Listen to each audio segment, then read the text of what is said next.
Hello my fellow Druids, Zaior here with a brand new video going over what I believe are the best Druid builds for Season 9. And no, it's not Cataclysm. I test a bunch of builds on the PTR like Pulverize, Boulder, Cataclysm, Line of Storm, etc. Let me be clear, all of these builds are viable to clear all T4 content, but right now, the pit is kind of our measuring stick to gauge how strong a build really is. And unfortunately, that tends to push aside other builds that are still great for endgame. So I made my own personal top 3, plus a bonus at the end of the video with what I think are the most complete builds. Not just for pushing higher pit levels, but also for fast farming and smooth leveling all the way up to level 60 and T1. Let's jump into the video. In the number 3 spot, we got our Air Spike build. This one really surprised me. Not only because it can probably reach pit 90-93, but because it's actually super well rounded for general content. It might not hit as hard in the pit as the next build, but this one is perfect for leveling and getting started in T1 and farming calmly to gear up for the strongest builds.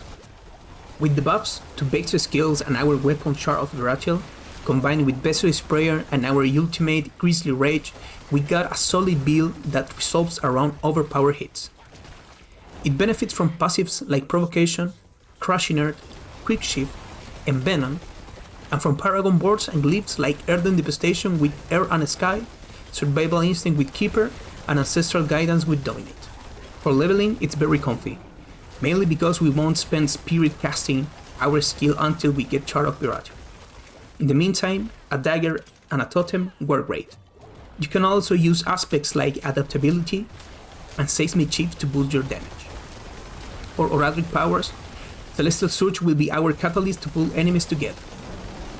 With Corrosive Vapor or Thunderous Particle Infusions, Arcana powers, Bloody Charm, Sapping Cracks, and Fractal Core. The gems I used were Idol from Below for max life and willpower, a Scornful Light for plus 20% elemental damage, a Illuminate Eye to reduce cooldown on the catalyst. All in all, it's a strong DPS build and quite tanky. That's why I'm placing it third on this list. Coming in at number 2 is the Companion build. Not gonna lie, I did never really use this build before. I always knew it was strong, but I finally got around to giving it a proper test. And honestly, it's gonna be a top tier build this season for endgame in general. It shines with amazing single target damage. Your wolves are the core of the build. They will be hitting these OP hits, and combined with the high crit rate you get from gear like Hair of Perdition and runes like Sham, you will see frequent OP hits on a screen. It works perfectly with Grizzly Rage, since once you hit max range on your ultimate, you will be able to cast companion skills while Grizzly Rage is active. Aspects like Rampaging Werebeast will be perfect to boost your damage, along with classes like Shepherds and Stampede. For farming in T4, this build is super comfy. Your companions do the work while you just move through the map or dungeon. The Oratoric power I used again was Celestial Surge, to group enemies up and let the wolves rip them apart. The infusion was Corrosive Vapor for poison damage, and Arcana powers were Frigid Heart, Bottle Wind, and Invigorating Elix. Gems are solid here too. Revered Horn, Idol from Below, and a Scornful Light. It's a very well-rounded build for endgame, and I'd say it can easily push pit 95 and 100. That's why it's my top 2 pick this season. And in the number 1 spot, and I know a lot of you will love this, we got the Shred build. Shred has always been a fan favorite, and it feels great to know it might just be the strongest all-around build in the game right now. It's a super versatile build, great for endgame, pushing, and farming. Honestly, it's one of the fastest Druid builds, if not the fastest. It can push pit 95 easily, sure. It might be on par with Companion in terms of raw push power, but I find this build more fun and more consistent overall. It's all about chaining OP hits, mostly thanks to the Money Shan or Pog Shan runes combos. Those setups are awesome for seeing those big orange crits flying across your screen. The gear is similar to the build I posted in Season 8. You can check it on my channel. There are a few ring setups you can go for, but the best one are Starless Sky, Iridas, or 2 Ancestral Legendary rings. There's still room to optimize this one even more. For the helmet, both Heart of Perdition and Crown of Lucian are solid choices. Why Crown of Lucian? Because this build burned through resources fast, especially with Cax, and Crown gives you plus 15% damage that stack up to 5 times for a total of plus 25% damage. It's a great option if you don't have Heart of Perdition. Key aspects: Stormclaw for the core synergy, retaliation, and challenges depth for strong multipliers. On the Paragon side, Inner Beast is essential to make the build feel smooth. The legendary node reduces resource cost by 45% and lowers your ultimate cooldown.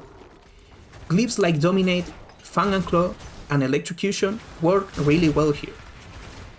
The catalyst I used was Cosmic Anomaly, which gives us Unstoppable, perfect for sustained damage and not getting shut down by suppressor elites. Infusion, Thunderous Particle, and their Arcana powers, Bloody Charm, Fracture Core, and Pressure State. Gems, Idol from Below, Myriad Stone, and Illuminate Eye. Near the end of the PTR, I tried out a build that needs very specific gear to work properly.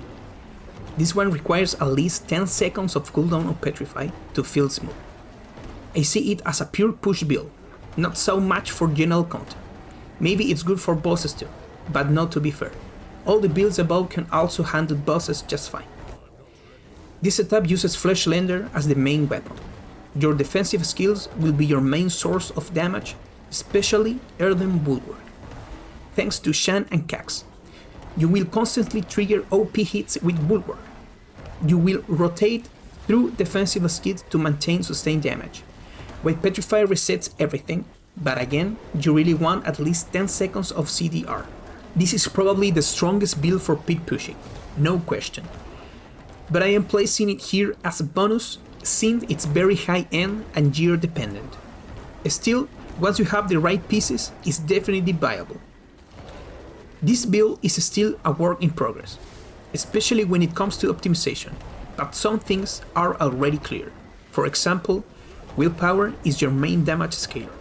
Useful glyphs: Dominate, Headhunter, Keeper, Outmatch, Undented, Earth and Sky. For the tempering, very overpowered damage, and Petrify cooldown reduction, not that.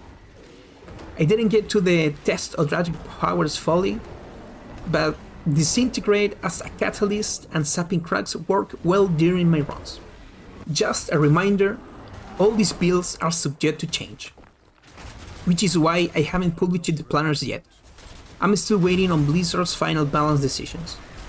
I really hope the Druid gets some buffs to catch up the other classes. Even though we can clear all T4 content, we are still a bit behind in pit compared to the most others. Hope you enjoyed the video, and if you got any question, drop them in the comments. Don't forget to leave a like and subscribe to support the channel. We are growing as a community and always trying to get better. See you in Sanctuary.